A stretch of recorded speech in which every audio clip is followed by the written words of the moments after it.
ठरलं तर मग मालिका प्रेक्षकांनो इतकी सुंदर आता वळणावरती येणार आहे की आपल्याला वाटत असतं की प्रियाच्या प्रेग्नन्सीमुळे प्रियाची या घरात एंट्री होईल की काय होईल. आणि आता प्रियाला असं वाटतंय की अर्जुनने घरी सांगितलेलं नाहीये, पण ज्या वेळेला सायली किंवा घरच्यांना समजेल की आता मी प्रेग्नंट आहे आणि त्यावेळेला मला सगळेच जण एक्सेप्ट करतील. पण प्रियाचा हा भ्रम या वेळेला मात्र आता सायलीने खोटा ठरवलाय. आपल्या बाळाच्या अस्तित्वासाठी किंवा आपल्या बाळावरती प्रियाचा काळा साया पण पडू नये यासाठी ती खूप मोठा निर्णय घेतलाय. आणि या घराच्या भल्यासाठी कोणत्याही बाबतीत आता मात्र माघार न घेता एक आईने खंबीरपणे प्रियाला पुन्हा जेलमध्ये रवाना केलंय. इतकंच नाहीये, तर प्रियाच्या बाळाचं जे काही बिंग आहे ते बिंग 7व्या महिन्यात फुटलेलं आहे. आता प्रियाच्या बाळाचं बिंग काय फुटलंय, प्रियाच्या बाळाबद्दल असं काय सायलीला समजलंय की त्यानंतर प्रियाचं थोबाड फोडत तिने या सगळ्यामध्ये आता घरच्यांचे डोळे तर उघडलेत, पण प्रियाच्या कारस्थानं संपलेली नाहीयेत हे पण दाखवून दिलंय. नक्की काय घडलंय सविस्तरपणे पाहूया. आता इकडे सायलीची गुड न्यूज कुसुमला समजलेली आहे आणि कुसुम आता सायलीला भेटायला आलेली आहे. पण सायली त्याच वेळेला अर्जुनच्या सोबत आता डॉक्टरांकडे चाललेली आहे. आणि त्याचमुळे मग आता कुसुम घरी भेटायला आले आणि त्यावरती कल्पना सांगायला लागते की अहो कुसुमताई, काय तुम्ही पण थोडा लेटच केलात, म्हणजे ती गेलेली आहे डॉक्टरांकडे, ती येईपर्यंत जरा तुम्ही थांबा की. असं म्हटल्यावरती मग आता कुसुम सांगायला लागते, हो ठीक आहे, तिच्याशी फोनवरती तर बोलून घेते मी, म्हणजे मला इतका आनंद झालाय म्हणून सांगू. आणि त्याच वेळेला कुसुमताईने फोन केलाय सायलीला आणि सायली अगं तू कुठे आहेस, खरं तर मी तुला खूप महत्वाची गोष्ट सांगायला आले होते. आणि त्यावरती सायली म्हणते कुसुमताई काय झालं. आणि त्यावरती कुसुम तिला सांगायला लागते अगं तुला माहिती आहे का, म्हणजे आता खरं तर मधुभाऊंच्या केसमध्ये इतकी मोठी प्रोग्रेस झाले ना, डॉक्टरांनी आपल्याला सगळ्यांना तिकडे बोलवलेलं आहे. सायली म्हणते अगं काही घाबरायची गोष्ट आहे का. आणि त्यावरती कुसुम सांगायला लागते अगं नाही असं काय करतेस, घाबरायची काही गोष्ट नाहीये, काहीतरी चांगलीच गोष्ट आहे. आणि त्यासाठी आता इकडे मधुभाऊंना जर का समजलं ना सायली की तू प्रेग्नेंट आहेस, तर मधुभाऊ या सगळ्यामध्ये नक्कीच नक्कीच बरे होतील आणि त्यांना जगण्याची एक उमेद लागून राहील. कळतंय का तुला. असं म्हटल्यावर ती सायली म्हणते हो ग कुसुमताई, माझ्या तर हे लक्षात आलं सुद्धा नाही, मला तर खरंच कळलं नाही की या सगळ्यामध्ये आता इकडे म्हणजे असं काहीतरी घडेल. आणि त्यानंतर मग आता मी खरंच मला मला तुझं म्हणणं पटतंय, मला तुझं म्हणणं पटतंय, आपण आता एक काम करूया, खरंच मधुभाऊंना भेटायला मी आता तिकडे येतेय. असं म्हटल्यावरती मग आता कुसुम सांगते आधी एक काम कर, घाई करू नकोस, तू डॉक्टरांकडे जा, डॉक्टरांकडून चेकअप करून घे आणि त्यानंतर मग आता बघू आपण काय करायचं ते. असं म्हटल्यावरती मग आता लगेचच इकडे सांगायला लागते ती म्हणजे सायली, ठीक आहे. आणि ती फोन ठेवते. फोन ठेवल्या इकडे आता चैतन्य सांगतोय अर्जुन, म्हणजे हे बघ सायली वहिनीला नीट घेऊन जा. यावरती आता इकडे चैतन्य म्हणतो अरे तुझी काय गरज आहे, तू इथे कशाला यायला पाहिजे होतंस, आम्ही चाललो होतो ना. यावरती चैतन्य म्हणतो वा वा वा, म्हणजे आता तुमच्या दोघात दुसरा तुमच्या आवडीचा तिसरा आल्यावरती माझी अडचण होते का तुम्हाला. सायली वहिनी, सायलीच्या डोक्यात काहीतरी वेगळंच चाललंय. आणि त्यानंतर मग आता सायली सांगते मी खरं सांगू का, तर आता मला असं वाटतंय की मधुभाऊंना जर का मी भेटले ना, तर मला ही जे काही स्वप्न पडतायत ना किंवा मला ह्या ज्या काही गोष्टी दिसतायत ना, त्या गोष्टी दिसणार नाहीत. आणि मग त्यावरती अर्जुन म्हणतो म्हणजे काय दिसतंय तुला सायली. मग सायली सविस्तरपणे सांगायला लागते काय घडलंय कसं. आणि सायली आता सांगायला लागते अर्जुन सर, मलाच कळत नाहीये की ज्या वेळेला मी अशी झोपते किंवा अशी जागी पण असते आणि त्याच वेळेला मला आता असे भास होतात की मला ना ती तन्वी दिसते. आता तन्वी मला का दिसेल, तुम्हीच सांगा बरं मला. मला खरंच कळत नाहीये की माझा आणि तन्वीचा कधीच याच्या आधी संबंध आलेला नाहीये. मग असं असता मला तन्वी का दिसते. आणि त्यावरती मग आता अर्जुन म्हणतो खरं तर ही गोष्ट मला पण कळत नाहीये. आणि त्यावरती चैतन्य म्हणतो मी सांगू का, म्हणजे असं बोलायला नकोय खरं तर, पण मला काय वाटतं माहितीये का, छोट्या तन्वीचं जर या लोकांनी काही बरं वाईट केलं असेल तर तीच तुमच्या पोटी जन्माला येत असेल तर. असं म्हटल्यावरती अर्जुन म्हणतो चल रे, आता हे पूर्णाई किंवा घरचे कोणी म्हटलं तर आता एक वेळ मी विश्वास म्हणजे एक वेळ मी समजू शकतो. तुझ्यासारखा मुलगा आता हे असले काही गोष्टी बोलतो, मला हे पटतच नाहीये. त्यावरती आता सायली विचार करायला लागते बरोबर आहे, म्हणजे चैतन्य भाऊजी जे बोलतात ते बरोबर असू शकतं. पण पण आता खरं सांगायचं तर चैतन्य भाऊजी, जर का आता छोटी तन्वी जिवंत नसेल तर मात्र तिचं गाठोड प्रियाला कसं सापडलं.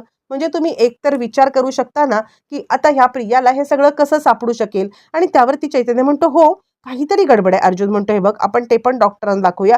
प्रेग्नन्सीमध्ये असे भास होत असतील किंवा अजून काही होत असेल तर ते सुद्धा डॉक्टर आपल्याला सांगतील. तू बिलकुल चिंता करू नकोस. सायली सांगते, ठीक आहे, पण तरी सुद्धा मला असं खूप घाबरल्यासारखं होतं हे दिसल्यावरती. अर्जुन म्हणतो, स्वतःला त्रास करून घेऊ नको. बरं, इकडे डिवोर्सची केस फाईल करत असताना मोठा आता खेळ खेळायचा विचार करतो, तो म्हणजे स्वतः आता सचिन. आणि सचिन पेन लावून तिकडे घरी आलाय, जेणेकरून रेकॉर्डिंग करतोय आणि तो मुद्दाम आपल्याबद्दल पॉझिटिव्हली प्रेझेंट करण्यासाठी तयारी करतोय. आणि तो सांगतोय, मला खरं तर डिवोर्स नकोय, मला कोणत्याही बाबतीमध्ये डिवोर्स नकोय, फक्त मला एकच गोष्ट हवी आहे, ती म्हणजे मला माझ्या बाळाची कस्टडी. आणि त्यावरती अस्मिता म्हणते, बिलकुल मिळणार नाहीये, तुला तुझ्या बाळाची कस्टडी मिळणार नाही, हे बाळ माझ्याचकडे राहणार. आणि सगळेच जण विरोध करतात की 9 महिने अस्मिताने या बाळाला पोटात वाढवलं आणि या बाळाला 9 महिने पोटात वाढवल्यावरती तुझ्या हातात द्यायला जो कफल्लक आहे, आम्ही काही मूर्ख नाही आहोत, त्यामुळे एक गोष्ट लक्षात ठेव, आत्ताच्या आत्ता तू इथून निघून जा. आणि यावरती तो म्हणतो, अच्छा, म्हणजे आता अस्मिताला दुसरं लग्न करायचंय म्हणून तुम्ही या सगळ्यामध्ये मला आता इथून घरातून बाहेर काढताय का? पण एक गोष्ट लक्षात ठेवा, मी जोपर्यंत आहे ना, माझं अस्मितावरती प्रेम आहे, मी अस्मितावरती प्रेम करत राहणार आणि मला नाही वाटत की ती आता दुसरं कोणासोबत लग्न तिने करावं. असं म्हटल्यावरती मग आता अस्मिता सांगायला लागते, तुझं आणि माझ्यावर प्रेम, तुझं माझ्यावरती प्रेम नाहीये, तू फक्त माझा वापर करून घेतलास. आणि असं म्हटल्यावरती तो सांगायला लागतो, काय वापर केला मी? काय वापर काय केला मी? तू आता तुला एक दुसरा कमी वयाचा चैतन्य नावाचा भाऊ हुकम आशिक सापडलाय ना, आणि म्हणून तू हे करतेस. असं म्हटल्यावरती अस्मिता चिडले, त्याच्या अंगावरती धावून गेले. आणि हाच हाच पॉइंट आता त्याला हवा आहे की अस्मिता माझ्यावरती घरगुती हिंसाचार करते. म्हणजे एक प्रत्येक वेळेला एक पुरुषच हिंसाचार करतो असं काही नाहीये, ही बाई सुद्धा माझ्यासोबत हिंसाचार करत आहे, असं आता तो सगळ्यांच्या समोर आणण्याचा प्रयत्न करतोय. आणि त्याचमुळे आता अस्मिता अधिकच चिडले आणि अस्मिता सांगायला लागते, हे बघ, तू आत्ताच्या आत्ता निघ इथून. मी सांगितलं ना, नाही मला तुझं तोंड बघायचंय, अजिबात निघ इथून. असं म्हणत चिडलेली अस्मिता त्याला आता चांगलंच फटकारते आणि त्याला तिकडून जायला सांगते. बरं, तोपर्यंत त्याला हवे तो पुरावा त्याच्या हातात लागलेला आहे. त्याला हवं असतं की अस्मिताने आपल्यावरती हल्ला करावा आणि हेच आपण कोर्टात सादर करून ती कशी आपल्याला त्रास देते हे सांगावं. बरं, हे सगळं झाल्यावर सायलीला पुन्हा एकदा स्वप्नामध्ये तेच तेच सगळं दिसतं आणि सायली विचार करते, कुणाशी बोलू मी याबद्दल? मी प्रतिमा आत्यांना कॉल करते. आणि सायली प्रतिमा आत्यांना कॉल करते. प्रतिमा आत्या, म्हणजे मी बरेच दिवस तुम्हाला काहीतरी सांगेन असं म्हणते, पण मला या सगळ्यामध्ये कसं बोलू, काय बोलू, काहीच कळत नाहीये. आणि त्यावरती प्रतिमा म्हणते, बोल ना सायली, काय झालंय, तू आता का इतकी अस्वस्थ आहेस? असं म्हटल्यावरती ती सांगते, प्रतिमा आत्या, अहो खरं तर या सगळ्यामध्ये आता इकडे मला तुम्हाला एकच गोष्ट सांगायची आहे, प्रेग्नन्सीमध्ये असे काही आपल्याला काही आठवतं का आधीचं वगैरे?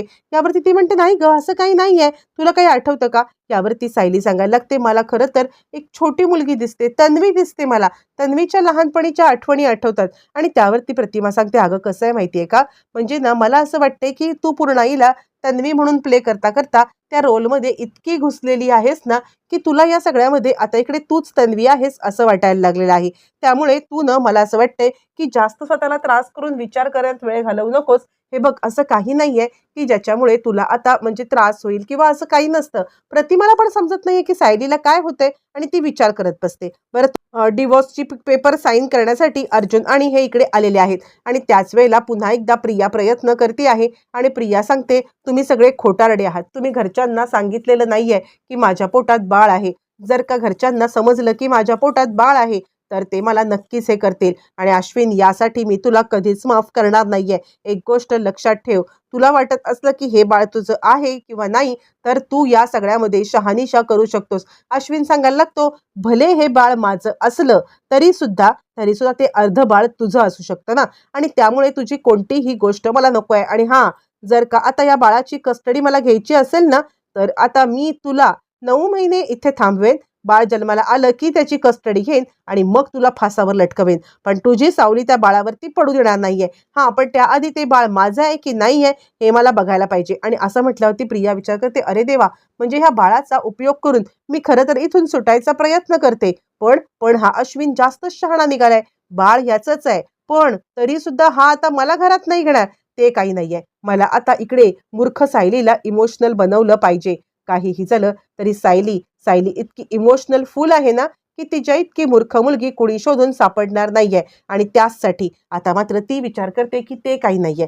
सायली आणि घरच्यांच्या पर्यंत एकदा तरी ही न्यूज मला पोहोचवायलाच पाहिजे. अर्जुन सांगायला लागतो, हे बघ विचार कर, आपण ना 9 महिन्यानंतर त्या बाळाची कस्टडी घेऊ शकतो. तोपर्यंत आपण डिव्होर्स करूया. तसंही बाळाची कस्टडी तुला 100% मिळेल.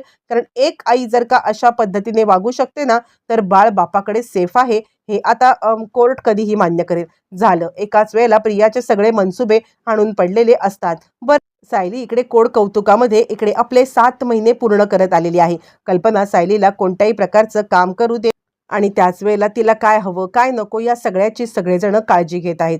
पण पण आता इकडे इकडे विमल धावत पडत सांगायला येते, ताई आपल्याला आता एक म्हणजे जवळजवळ आता 6-7 महिने झालेले आहेत. विमल सांगायला लागते, मगाशी तुम्ही सगळेजण नव्हतात ना, तेव्हा जेलमधून फोन आला होता आणि त्यावरती मग आता सगळेजण विमलकडे पाहत आहेत. आणि त्यावेळेला अर्जुन विमलला काहीही बोलू नको असं सांगण्याचा प्रयत्न करतोय. कारण अर्जुनला या सगळ्यामध्ये काहीतरी हिंट आहे, अर्जुन आणि अश्विनला, की प्रिया प्रेग्नंट आहे तीच न्यूज असेल का. त्याला आता जरा भीतीच वाटते आणि तो विमलकडे पाहतोय. पण दुर्दैवाने विमलला मात्र आता तो इशारा काही समजलेला नाहीये आणि विमल आता गडबडलेली आहे. आणि त्यानंतर विमल सांगते, अर्जुन दादा, अहो खरंच पोलीस स्टेशनमधून फोन आला होता आणि आता त्यांनी जे काही बातमी सांगितली ना, ती बातमी खूपच आता विचित्र आहे की कशी आहे मला नाही माहिती. यावरती सगळेजण विमलला म्हणतात, काय झालं विमल. आणि त्यावरती विमल सांगते, प्रियाताई, त्या प्रियाताई त्या म्हणे अश्विन दादांच्या प्रेग्नेंट आहेत आणि आता ही गोष्ट तुम्हाला घरी सांगण्यासाठी सांगण्यात आलेली आहे किंवा तुम्हाला इथे सांगावी म्हणून आता त्यांनी सांगितलेलं आहे, म्हणजे जेल ऑथॉरिटीने. असं म्हटल्यावर ती घरचे सगळे टेन्शनमध्ये.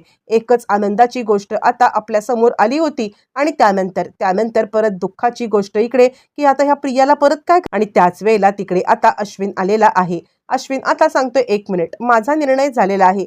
कुणीही कितीही काहीही सांगण्याचा प्रयत्न केला तरी मी या निर्णयावरती ठाम आहे की मला मला या सगळ्यामध्ये ती प्रिया नको आहे. आणि मुळातच मी या सगळ्यामध्ये केस फाईल केलेली आहे डिवॉर्सची केस फाईल केल्यावरती मग आता प्रिया इकडे येऊ शकत नाहीये. आणि दुसरं म्हणजे बाळ जर का माझं असेल, मी टेस्ट करायला सांगितलेले आहेत, ते बाळ माझं असेल तर 9 महिन्यानंतर बाळाची कस्टडी सुद्धा मी मागितलेली आहे. असं म्हटल्यावरती आता इकडे घरामध्ये सगळेच जण अस्वस्थ झालेत की नक्की हे चाललंय तरी काय. आणि त्यानंतर सायली सांगायला लागते, 1 मिनिट, तुम्ही एक काम करा, प्रियाला घरी घेऊन या. आणि असं म्हटल्यावरती आता इकडे सगळ्यांना वाटतं हे काय चाललंय. सायली सांगते, मला बोलायचं आहे तिच्याशी. अर्जुन म्हणतो, हे बघ, तू उगाचच या सगळ्यामध्ये अजिबात पडू नकोस, काहीही गरज नाहीये तिच्यासोबत बोलण्याची. त्यावेळेला सायली सांगते, नाही मला गरज वाटते. आता इकडे प्रियाला निरोप की सायली तिला भेटायला तयार आहे. आता जवळजवळ 7 महिने झालेले आहेत. प्रिया आलेली आहे. प्रिया आता तिला सांगायला लागते, सायली मला माहिती होतं की काहीही झालं तरी तूच या सगळ्यामध्ये मला आता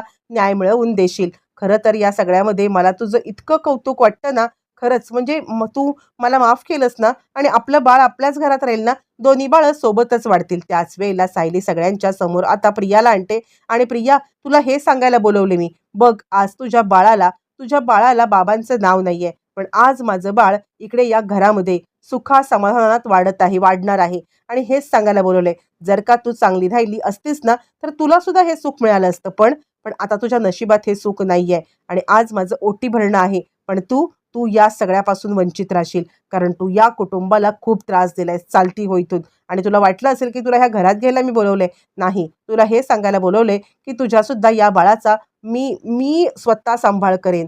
मी स्वतः त्याला वाढवेन, पण तुझ्यापासून त्याला दूर ठेवेन. असं म्हणत सायलीने प्रियाचं बाळ आता आपण वाढवलं असल्याचा निर्णय घेतलाय आणि वर्षभरानंतर आता इकडे बाळाला त्याच्यापासून तोडून सायलीकडे आणलं जाणार आहे. नक्की काय घडणार, कसं घडणार, येणाऱ्या भागात सगळं